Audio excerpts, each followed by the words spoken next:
بسم اللہ الرحمن الرحیم۔ السلام علیکم ناظرین، راسگو نیوز سے میں ہوں آپ کا میزبان ارباب جٹ۔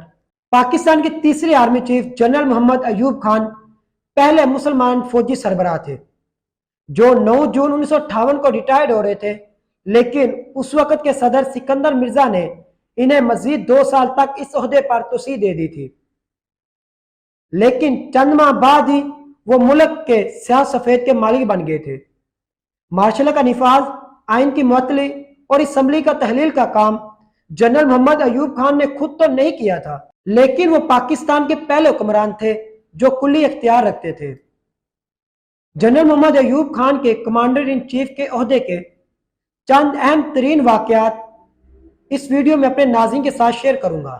17 جنوری 1951 کو جنرل محمد ایوب خان نے جنرل گریسی سے کمانڈر ان چیف کا چارج لیا اور چند ماہ بعد ہی پاکستان کے پہلے وزیر اعظم لیاقت علی خان کی حکومت کا تختہ الٹنے کی ایک سازش پکڑی گئی تھی، جسے تاریخ میں راولپنڈی سازش کیس کا نام بھی دیا گیا تھا۔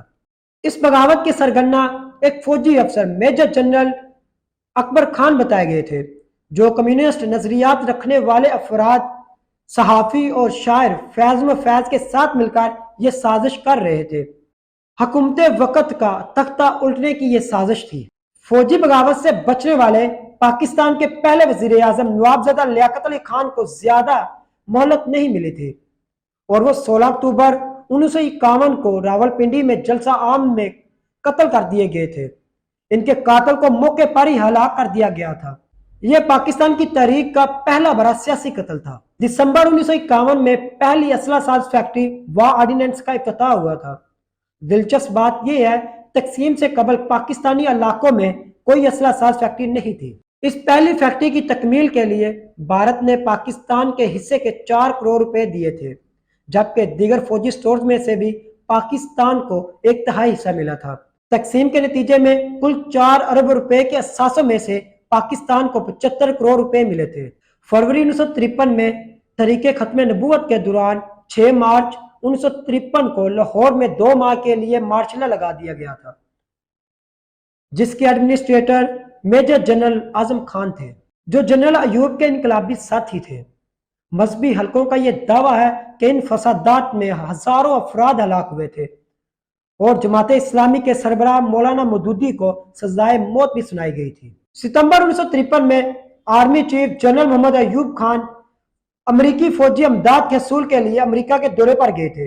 واپسی پر انہیں پاکستان کا وزیر دفاع بھی بنا دیا گیا تھا، جو ایک حیران کن واقعہ تھا کہ جب ایک حاضر سروس جنرل کو سویلین عہدہ تفویض کیا گیا تھا، یہ عہدہ ان کے پاس اگلے 12 برس تک رہا تھا۔ 1954 میں 1 یونٹ کا عمل قیام میں آیا، جو اصل میں جنرل محمد ایوب خان کی ہی تجویز تھی، جس میں مشرقی پاکستان کی اکثریت کو بے اثر کرنے کے لیے مغربی پاکستان کے صوبوں کو ختم کر کے ایک صوبہ بنا دیا گیا تھا تاکہ دونوں صوبوں کی نمائندگی برابر رہے۔ 1954 میں پاکستان روسی بلاک کے خلاف امریکی اتحادی ممالک کے ایک فوجی معاہدے C2 میں شامل ہوا تھا، جس کا پاکستان کو کبھی بھی فائدہ نہیں ہوا تھا۔ 1955 میں پاکستان برطانیہ سمیت 5 ملکوں کے ایک اور معاہدے میں شامل ہوا تھا۔ اس معاہدے کا نام سینٹو تھا، لیکن یہ بھی وقت کا ضیاع ثابت ہوا تھا۔ 7 اکتوبر 1958 کو صدر سکندر مرزا نے ملک گیر مارشل لا لگا کر چیف مارشل ایڈمنسٹریٹر جنرل محمد ایوب خان کو نامزد کر دیا تھا، جنہوں نے اسی ماہ انہیں چلتا کیا اور خود صدر بن گئے تھے۔ 27 اکتوبر 1959 کو انقلاب کی پہلی سالگرہ پر جنرل ایوب خان کی کابینہ نے انہیں فیلڈ مارشل کا عہدہ تحفے میں پیش کیا تھا۔ یاد رہے، جنرل ایوب خان پاکستان کے صدر ہونے کے ساتھ ساتھ پاکستان کے وزیر دفاع بھی تھے۔ وزیر دفاع کا عہدہ ان کے پاس 12 سال تک رہا تھا۔ اس دوران انہیں اربوں ڈالر کی فوجی اور اقتصادی امداد ملی تھی، جو امریکہ کو فوجی اڈے دینے کے عوض ملتی رہی تھی، اور جو پاکستان کے 10 سالہ شاندار ترقیاتی بنیاد، کرپشن اور اقربا پروری کی بدترین مثال بن گئی تھی۔ پاکستان کے دوسرے صدر جنرل ایوب خان پہلے مسلمان آرمی چیف تھے۔ حاضر سروس جنرل ہونے کے ساتھ ساتھ 1954 سے وہ پاکستان کے وزیر دفاع بھی تھے۔ 7 اکتوبر 1958 کو مارشل لا ایڈمنسٹریٹر مقرر ہوئے۔ 24 اکتوبر کو وزیر اعظم بنے اور 27 اکتوبر کو صدر کا عہدہ ہتھیا کر سیاہ و سفید کے مالک بھی بن گئے تھے۔ جنرل ایوب خان کے دور کو پاکستان کا سنہری دور بھی کہا جاتا ہے، جو اس حد تک تو صحیح تھا کہ اس دور میں ترقیاتی کام کی مثال نہ پہلے ملتی تھی نہ بعد میں۔ لیکن یہ سب ایوب خان کا کمال نہیں تھا، بلکہ ان اربوں ڈالرز کی امریکی امداد کا مرہون و منت تھا جو اس وقت پاکستان کو ملی تھی۔ وہ امداد اس لیے نہیں دی گئی تھی کہ امریکہ نے ہمارا قرضہ دینا ہے، جو ایوب حکومت سرد جنگ میں روس کے خلاف امریکہ کو فوجی اڈے دے کر انجام دے رہی تھی۔ اس امداد میں سے کچھ رقم ترقیاتی کاموں میں صرف کی گئی، لیکن زیادہ تر کرپشن اور اقربا پروری کی نظر ہو گئی تھی۔ 22 خاندانوں کی اصطلاح اسی دور کی مثال ہے۔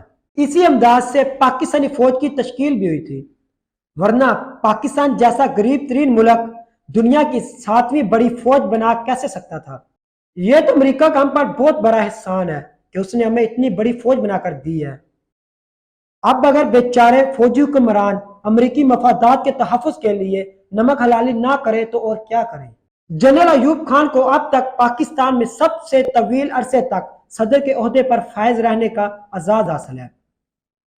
1965 کی جنگ ان کے زوال کا باعث بن گئی تھی، کیونکہ ایک تو اس سے مطلوبہ نتائج نہیں نکلے تھے، اور دوسرا ان کی آقا امریکہ نے معاہدے کے طور پر دیا واصلہ کمیونسٹ جارحیت کی بجائے بھارت کے خلاف جنگ میں استعمال کرنے کے جرم میں فوجی امداد مکمل طور پر بند کر دی تھی، اور اقتصادی امداد میں بھی خاصی کمی کر دی گئی تھی۔ جنرل ایوب خان کے دور میں جہاں مشرقی پاکستان میں بغاوت کا لاوا پک چکا تھا، وہاں امیر اور غریب میں نمایاں فرق نے ان کے افسوسناک انجام کی راہ کو ہموار کر دیا تھا۔ بظاہر جنرل ایوب خان کی حکومت کا تختہ الٹایا تو نہیں گیا تھا، لیکن ان کو آخری تقریر کرنے کا موقع دیا گیا تھا، جس میں انہیں اپنے ہی آئین کی خلاف ورزی کرتے ہوئے اسپیکر کی بجائے حکومت فوج کے سربراہ کے حوالے کرنا پڑی تھی۔ ایک مرد آئین کی بے بسی باعث عبرت تھی۔ انہوں نے گمنامی میں انتقال کیا اور فوجی اعزاز کے ساتھ انہیں دفنایا گیا تھا۔